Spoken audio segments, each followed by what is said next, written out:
One of the most powerful features about R is the ability to be extended through what are called R packages. Extending a program is nothing new. Almost every browser that I know of allows you to add extensions. The Microsoft Office suite of products like Word and Excel and PowerPoint all allow for add-ons. But in the world of research and statistics, the ability to extend the statistical software with a package is an enormous advantage. That is because new statistical methods are being developed all the time. And so if someone can write those new methods into an R script and then provide them to everyone in a package, we can all take advantage of those new methods. Methods are being developed into packages that fit into various realms of exploration, such as structural equation modeling, or mixed effects modeling, or even single case visual analysis. There are all sorts of packages that have particular domains in mind when the packages are created. The fact that R is open source means that anyone can create packages, not just individuals who work for some company. So R packages allow us to make our individual implementation of R a customized version of R, customized with the features that we need. When you install R, there's a few base packages that are automatically installed, and those are the things needed to make R run and the statistical functions that are most common in any line of work. But usually we want to go beyond that. So I'm going to show you how to do that now. It's pretty simple actually, especially with RStudio. There is a function in R called install.packages that we can use, and we would put in the parentheses here the name of the package, but I'm going to show you that's not even necessary with RStudio. If you click on Packages and then click on the button Install, you have an option of where you're going to install it from. The packages that you're going to use most often are going to come from a repository called CRAN. CRAN stands for the Comprehensive R Archival Network. That repository currently has more than 16,000 packages. You can search for a package simply by starting to type the name. If I have, for instance, done a web search, found a package suggested, and now come back here and start typing in the name. So one of the packages that I'm going to suggest that you have on your computer is called Here.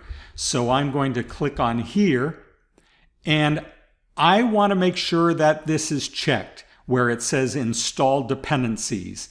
The reason why that needs to be checked is because some packages they require other packages in order for them to run. In other words, when someone made an R routine, an R script, they might have used packages that already exist. And so their script won't run unless you not only have that function or script that you're installing, but also the ones that were required to make theirs runs, and so on. So this could actually be like dominoes. A package needs another package to run, which needs another package to run, and so forth.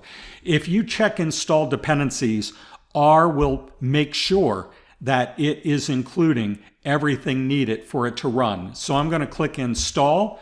Notice that the install.packages function was automatically put into my console window, and here it tells me that the package was successfully unpacked and installed. Now let's look at how to check that. So we can check that by looking to see if that package is available, and here it is. It is available. It is available here.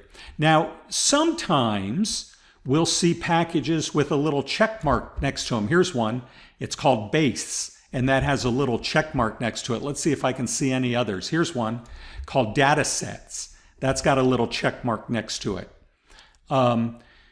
Here's one called methods. That's got a little check mark next to it.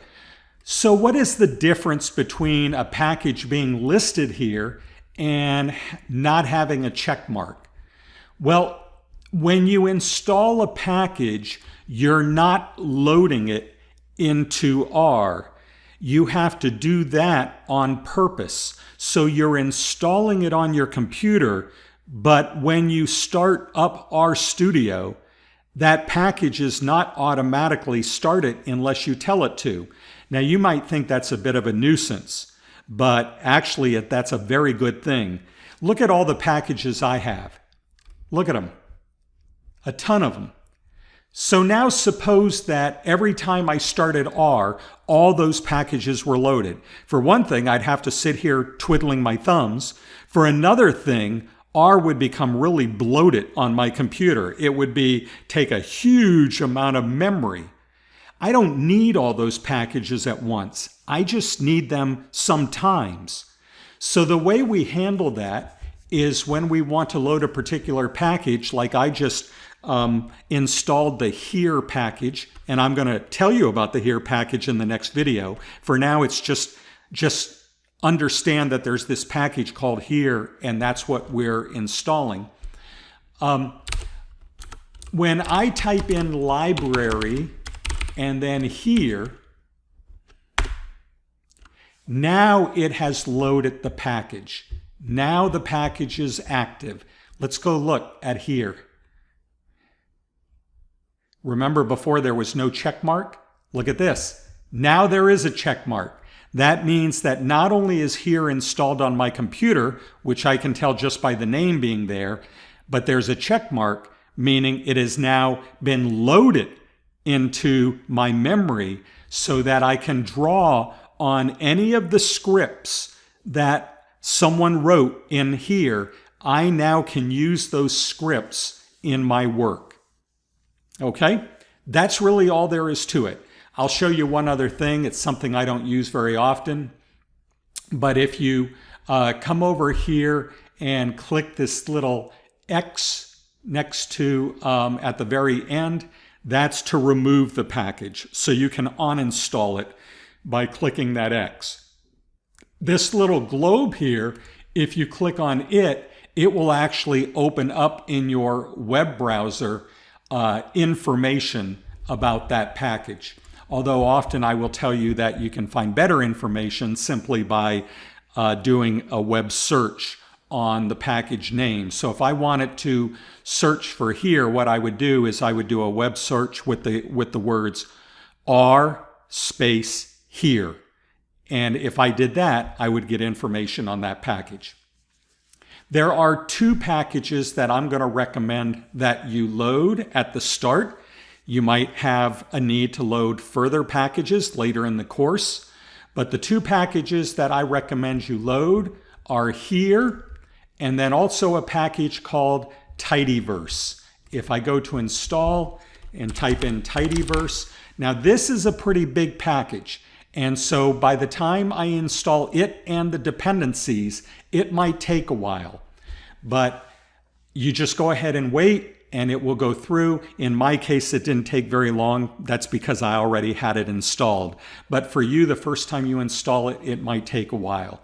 But those two packages here in Tidyverse, those are good starter packages. And in the next video, I'm going to tell you about the package here.